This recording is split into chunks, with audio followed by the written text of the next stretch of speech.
men alus budi pekertine. Assalamualaikum warahmatullahi wabarakatuh. Waalaikumsalam warahmatullahi wabarakatuh. Dongeng kanthi irah-irahan siji patuladan luwih utama katimbang 1000 pitutur.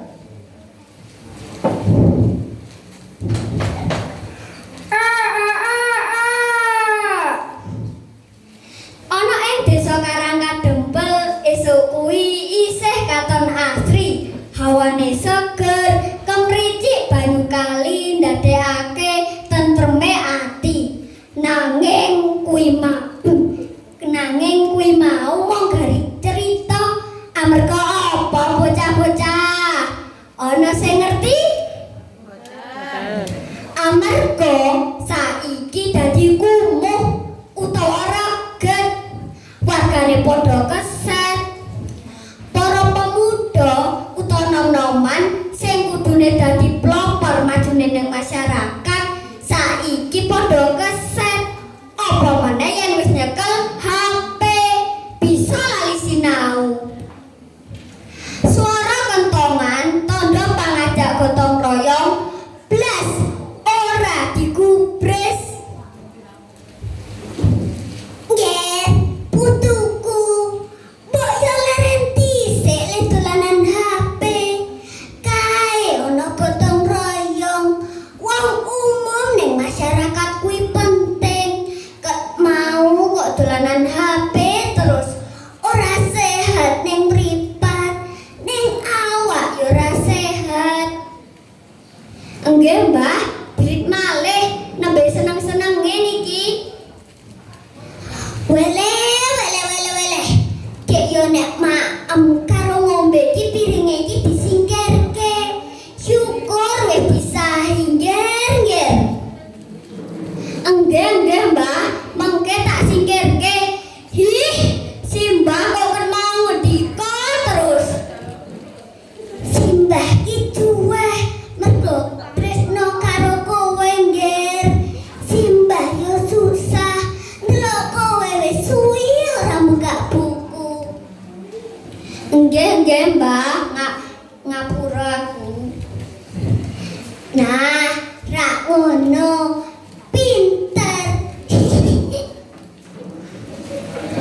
Bocah-bocah Simbah Srimpi susah atine. Mergo ora mentolo weruh sak pinggire dalan Karangkandempel kebak uwah pating slebar.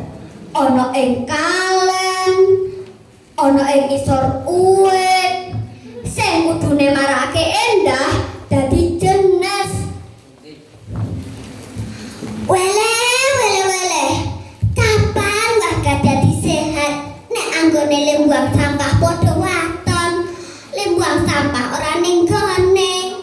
Ana plastik, ana botol, ana turahan bungkusan sego. Akeh lalere. Kek tumindake sapa iki? Nembe napa, Mbah? Iki lagi ngresiki sampah nggih. Ora tega aku. Wis tak resikane wae. Bocah-bocah Simbah Srimpi banjur nyupoti lan nyaponi sampah sak pinggire dalan kuwi mau. Sawise resik, Simbah Srimpi banjur kandha. Wis tak templekane tulisan wae. Muga-muga warga dadi padha ngerti kepiye pentinge bersihan bek lingkungane sehat. Bocah-bocah jebulane arep wis ditempeli tulisan para warga ora ngubris, tetep wae buang sampah ana ing kono. Wah, aman iki. Deleke kene wae ah.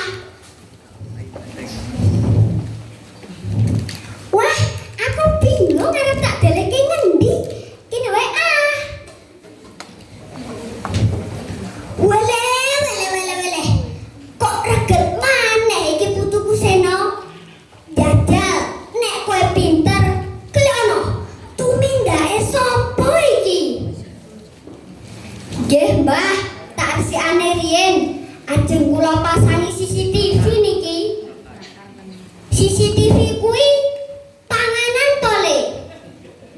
CCTV niku sanes panganan, Mbah. CCTV niku kamera nggih ngrekam gambar. Ajeng kula indek mengke tak nyamar dadi demit. Walah. Ana wae kowe kinjer-njer. Bocah-bocah bot-bote Seno mong kepengin sapa wae sing buang sampah ana ing kono. Seno pasang CCTV lan uga ndelik ana ing mburi uwit. Jebul tenan pas ana wong sing arep buang sampah ning kono, Seno jedul. Wah. Ojo buang sampah ning kene. Nek kowe buang sampah ning kene, kowe bakal cilaka. Demit. Iki aku, Kang. Mbok yo nek buang sampah kuwi aja waton. Kae wis dine tempat, wis dipilah-pilah. Kae sampah plastik, kae sampah organik. Kok yo isih waton. Nek desane awak dhewe resik, yen resik bisa sehat lan endah. Wis aja baleni meneh. Tak pasangi CCTV lho kuwi.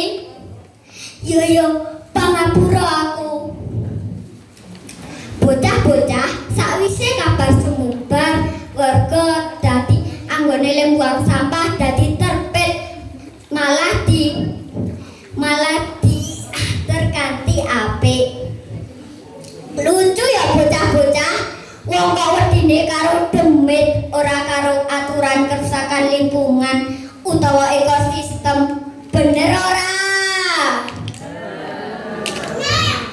Bocah-bocah simbah simpi banjur bunga atine merga bisa kasil mulang putune saka tuladane ora mung saka omongane. Matur